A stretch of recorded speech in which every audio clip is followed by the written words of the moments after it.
Ayan po mga kabida, isang magandang oras sa lahat at welcome po sa aking channel. Eto po, magbigay lang po tayo ng reaction po mga kabida, no?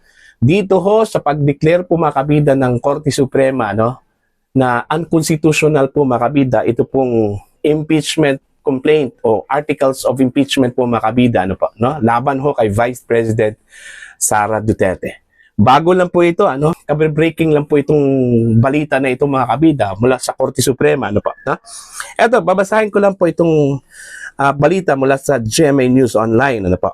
SC declares articles of impeachment versus Sara Duterte unconstitutional. Alright, eto. The Supreme Court has declared the articles of impeachment against Vice President Sara Duterte as unconstitutional. Court spokesperson Attorney Camille Ting announced Friday.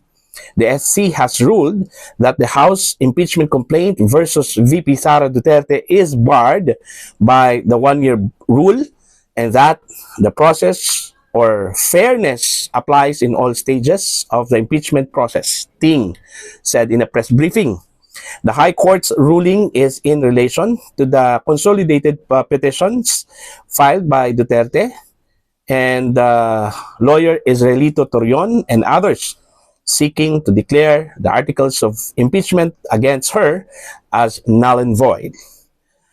To recall, 3 impeachment complaints were filed against Duterte in December 2024, all of which were connected with the alleged misuse of confidential funds. It was the 4th impeachment complaint that was endorsed by over 1/3 of lawmakers from the House of Representatives and was later on transmitted to the Senate. So, yun po ang istorya po mga kabida, no? After long process mula sa filing hanggang doon ho sa pag-transmit po mga kabida, no? Sa Senate, ito hong articles of impeachment, eto na po. Kasi may petition po itong si VP Sara at ito pong si Attorney Israelito Torion sa Korte Suprema para i-declare na null and void ito pong articles of impeachment. At yun na po mga kabida, kung maalala po ninyo, naglabas po ng order ito pong Korte Suprema,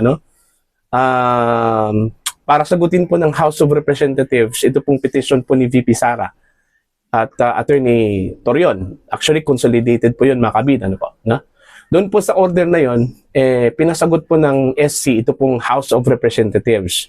May mga tanong po doon, At sa mga tanong po mga kabida na sinagot po ng House of Representatives, dalawa lang po ang hindi po nila sinagot. Ano po ito? Unang-una po, kung sino po yung nag-prepare po ng articles of impeachment, Okay, kailan po naisampa po ito, mga kabida? At nabasa ba? Nabigyan ba ng kopya? Ito pong mga miyembro po ng House of Representatives, lalong-lalo na po, ito pong pumirma po mga kabida, sa impeachment complaints na umabot po ng 215 kung hindi ako nagkamali, mga kabida. Yun po yung hindi po sinagot, mga kabida, Kasi ang sabi po, kasi kung titingnan po natin mga kabida, dalawang impeachment complaints po, ang naisampa po dyan po sa House. Unang-una po, yung first 3 complaints noong 2024. I think December ata yun, No, yung pangalawa po makabida at yung pang-apat na impeachment complaint ay na-file po yun, noong February 2025. So basically, dalawang impeachment complaints po mga kabida, Kung titingnan po natin ang ating saligang batas, ang sinabi po doon mga kabida, isang impeachment complaint lang po dapat ang isasampa sa loob po ng 1 taon, laban po sa isang impeachable officer. Katulad ho ni Vice President Sara Duterte. So since nakita po yun ng mga abogado po ni VP Sara, teka muna, parang may mali ho dito, Parang nilabag po ang 1-year bar rule, Kaya yun, nagsampa po ng petisyon. Ito pong kampo ni VP Sara mga kabida, sa Korte Suprema, po. Kaya nga marami hong bumatikos po dito kay VP Sara, Kasi kung maalala ko ninyo, may nabanggit po itong si VP Sara po makabida na gusto po niya ng impeachment trial, Kasi gusto po niya ng bloodbath. Pero bakit daw nagsampa po ng petisyon? Bakit daw gusto ko nilang pigilan ito pong impeachment trial po, ni VP Sara dyan po sa Senado? Kung interesado ho siya na magkaroon po ng impeachment trial, ano po, na?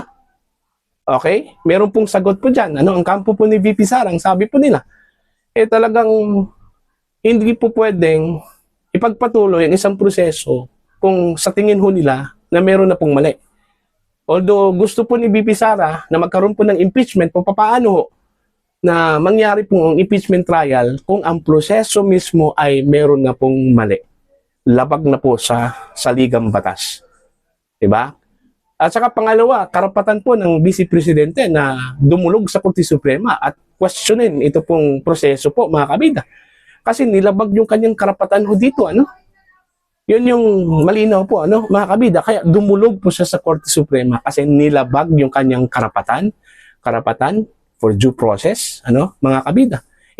Hindi nga pinasagot si VP Sara, no? Dito ho sa reklamo niya sa impeachment complaint dyan po sa House before they submitted it to the Senate. Dapat binigyan po ng kopya yon para malaman po ni Vice President Sara Duterte na meron po siyang asunto po, ano?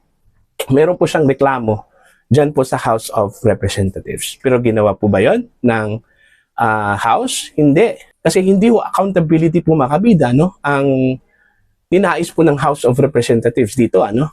Kasi politika po, ano? Gusto po nilang pabagsakin at mawala ito pong si Vice President Sara Duterte. Kasi threat po itong si VP Sara po, mga kabida, no? Sa 2028 presidential elections. Para ho sa mga nag-ambisyon po dyan po sa House of Representatives na maging Pangulo po ng Pilipinas. So, yun po, no? Bumalik po sa kanila, nag-backfire po, mga kabida, yung ginawa po nila. Kasi ang akala kasi po nila na hindi ho pwedeng mangingialam ang Korte Suprema po dito kasi unang-una po, mandato po ito ng Senate. Totoo po yun, ano? Pero there is a question of law. Merong question ho sa batas po dito at sa procedure po, mga kabida. At malinaw po sa saligang batas, when it comes to procedures and question of law, ang pwede hong mag-interpret po dyan ay ito pong Korte Suprema. So, yun po yung nangyari po, mga kabida. Ano po. So, marami hong masaya ho dito, ano? Okay? Maraming lumulundag po ngayon, lalong-lalo na po ito pong mga supporters po, ano? Ni VP Sara, mga DDS po, mga kabida. At least dito sa desisyon po ng Korte Suprema, vindicated po si VP Sara po dito. Okay? Hindi ho doon sa content po ng impeachment complaint na sinabi hong nagwaldas do siya ng pera po ng confidential fund, ano? Pero dito ho sa proseso, sa procedure po na ginamit po, mga kabida, vindicated po siya dito kasi ho, nakita ko ng Korte Suprema na lumabag po, ano, sa proseso, sa due process at sa saligang batas, ito pong House of Representatives. Ngayon, ang tanong po, matutuloy ba ang impeachment trial? May nabasa po ako na sinabi po ni Attorney Camille Ting, ano, na hindi na po pwedeng ipagpatuloy ito pong impeachment trial po, ano, laban ho kay Vice President Sara Duterte dyan po sa Senate. Okay? Kasi ho, unang-una, dineklara na po ng Korte Suprema na unconstitutional yon. So, what's the purpose and what's the objective of continuing the process, mga kabida? Okay? So, antayin na lang po natin na maglabas po ng order ito pong impeachment court, ano, hindi na po ipagpatuloy ang impeachment trial, ano, since nag-convene na po ito pong impeachment court since 19th Congress po, mga kabida, at ipinagpatuloy po nila ito ngayon, ano, sa 20th Congress. Pero I'm sure, mga kabida, meron pong sagot ho dito, ano, ito pong mga kritiko po ng Vice Presidente, lalong-lalo na po ito pong mga taga-House of Representatives at saka yung mga pro-impeachment trial po, ano, na keso ito pong desisyon ay baka po dahil sa halos na mga miyembro po ng Korte Suprema ay mga appointees po ni dating Pangulo Rodrigo Roa Duterte, ano. Mantakin nyo, out of 15, nasa 12 yung kanyang appointees po dyan, ano. Natural, yun yung iisipin po nila, no, na baka luto, baka may ginawang pabor, ano, na binigay po ang Korte Suprema dito ho sa Vice Presidente po natin, ano, mga kabida. Pero kahit siguro ibang mga abogado po, merong ganun din na pananaw, ano, na merong paglabag ho sa saligang batas may paglabag ho sa 1-year bar rule, ano, ito pong pagsampa po ng impeachment complaint ng House of Representatives, ano po, no, kay Vice President Sara Duterte, dyan po mga kabida sa Senate, ano po, no? So, abangan na lang po natin ang susunod na kabanata. Aantayin po natin kung ano yung magiging desisyon ng impeachment court kasi after this, meron pong gagawing anunsyo po mga kabida, no? Ito pong impeachment court since nag-convene na po sila mga kabida at nararapat lang po ano pagkatapos po ng State of the Nation address ng Pangulo ano on July 28, most likely 1 week after ano August 4 ata yung schedule ano magkaroon na po ng anunsyo ano i-adjourn na po ito pong impeachment court considering wala na pong mangyayaring trial po mga kabida after the Supreme Court declared the articles of impeachment as unconstitutional ano. So para po sa inyo, ano po ang inyong pananaw at opinion ho dito mga kabida, please comment down. Sa mga hindi pa po subscribers sa aking channel, please subscribe. Just click the subscribe button, click the notification bell, click all para updated po kayo sa aking mga uploads. Maraming salamat po sa inyo lahat.